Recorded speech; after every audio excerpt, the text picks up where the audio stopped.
दादांवर बोलणारे दोन्ही खासदार त्यांच्यामुळे निवडून आलेत असं म्हणत रुपाली चाकणकर यांनी अमोल कोल्हे आणि सुप्रिया सुळे यांच्यावरती नाव न घेता टीका केली। आगामी निवडणुकांसाठी मी तयारी सुरू केली आहे आणि त्यासाठी 10 महिने बारामतीत तळ ठोकून बसणार असं वक्तव्य सुप्रिया सुळे यांनी केलं होतं। सुप्रियाताईंच्या याच वक्तव्याचा रुपाली चाकणकर यांनी चांगला समाचार घेतला। मी आता 10 महिने आहे तुमच्या बरोबर।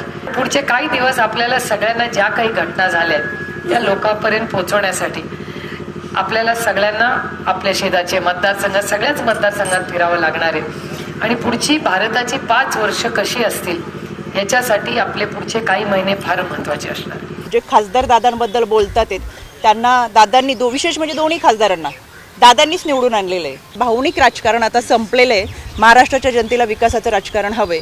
त्याच्यामुळे जे खासदार दादांवरती बोलतात त्यांनी आत्मपरीक्षण करावं। दादा सोबत नाही म्हणून आता 10 महिने तळ ठोकावा लागतोय याच्यावरून आपण समजून घ्यावा की दादांमुळे निवडून आलेले आहेत। त्याच्यामुळे दादांवरती बोलल्याशिवाय यांची जाहिरात होणार नाही। गेली 15 वर्ष सुप्रियाताई फक्त दादांमुळेच निवडून आल्यात असंच त्याचा अर्थ होतो? असा अर्थ नाही आहेच, अर्थ नाही होत। 15 वर्ष त्यांच्यामुळेच निवडून आले।